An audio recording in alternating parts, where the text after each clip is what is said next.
The great clock tower fell silent once more. The last echo of the ancient bell drifted across Haydon School before fading into the cool autumn air. For a few moments, the entire school seemed to be holding its breath. Even the autumn leaves stopped rustling. Peter carefully slipped the carved wooden disc into his satchel. He fastened the buckle tightly. "Miss Ashcombe said there are 4 pieces." David nodded. "If this is one of them, where are the other 3? Miss Blyton gently rolled up the ancient parchment. "I believe the previous keepers hid them. So nobody could ever gather all 4 together," Simon said quietly. Andrew looked towards the dark edge of Ashcombe Wood, where the hooded figure had disappeared. "Except someone is trying to find them." Nobody argued. Far above them, 12 ravens circled the old clock tower before disappearing into the clouds. Miss Blyton looked upwards. "They always appear when old magic begins to wake." The afternoon lessons passed slowly. Mrs. Fenwick taught mathematics. Miss Cartwright took geography. Mrs. Bellamy supervised afternoon prep. Normally the boys would have been thinking about homework or rugby. Instead, every one of them was thinking about the wooden token. Peter kept remembering the strange glow that had surrounded it. Simon wondered what might happen if all 4 pieces were ever joined together. David could still feel the warmth of Miss Ashcombe's enchanted lantern. Andrew found himself staring out of the classroom window towards the woods, instead of listening to rivers and mountains. Even Mrs. Fenwick noticed. "You 4 seem unusually distracted today." Nobody answered. The old teacher simply smiled. "Haydon has a habit of doing that." As evening arrived, the boys met beneath the great cedar tree. The enormous branches stretched above them like the roof of a cathedral. The ravens had gone. Only a handful of glossy black feathers lay scattered across the grass. David took the brass compass from his pocket. The needle spun wildly. Once, twice, 3 times. Then it became still. It pointed towards the oldest building in the entire school, the library. As they walked across the silent quadrangle, Peter noticed something strange. For just a moment, figures seemed to be walking beside them, women dressed in black gowns from many decades before. Some carried books, some held bunches of old-fashioned school keys. One elderly headmistress carried a long, polished cane beneath her arm. Another quietly held a black rubber-soled gym slipper that had once been used to punish naughty boys. The ghostly teachers walked silently through the mist before slowly fading away.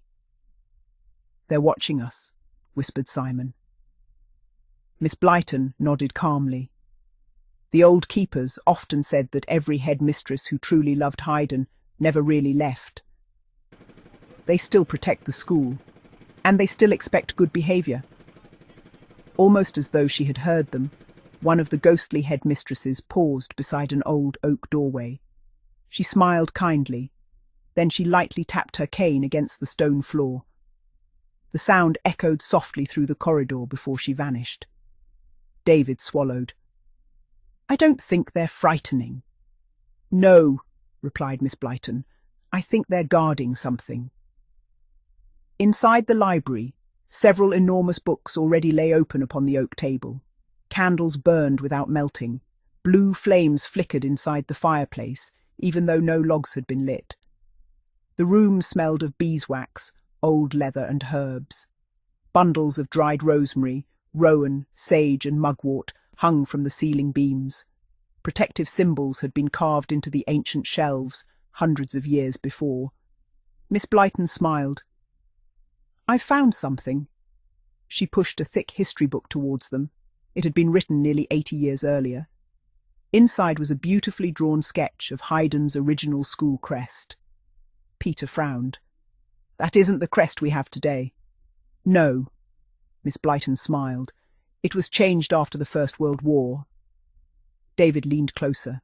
The crest showed 4 symbols surrounding a glowing lantern: a raven, an oak leaf, a brass key, and a carved wooden disc.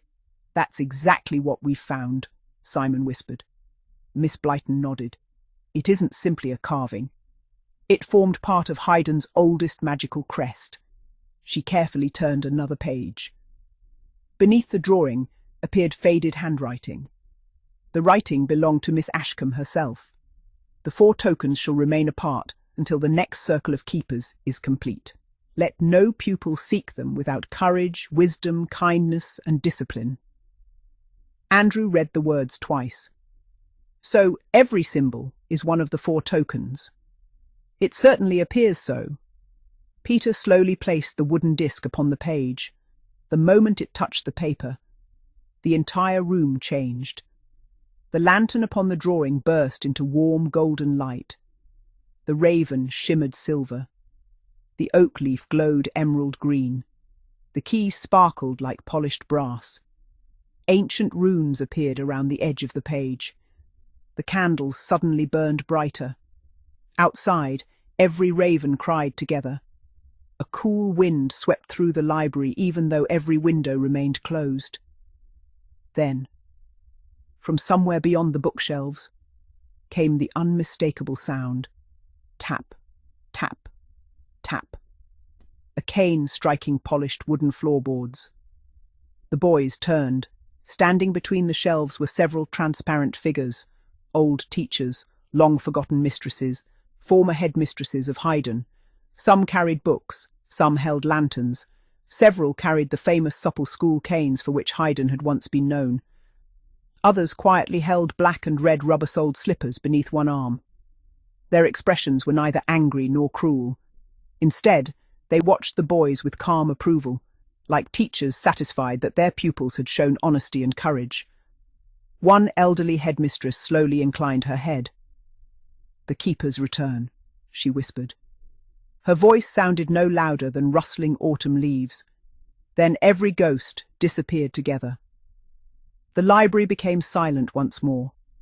Before anyone could speak, there came a gentle knock upon the door. Mrs. Bellamy entered, carrying a tray of steaming hot chocolate. "I thought you boys might appreciate this." She smiled warmly. "You've been helping Miss Blyton with her research." Peter smiled. "Thank you." Mrs. Bellamy noticed the history book. "My goodness! I haven't seen that since I first arrived here." "You've worked here a long time?" Simon asked. She laughed softly. "Long enough."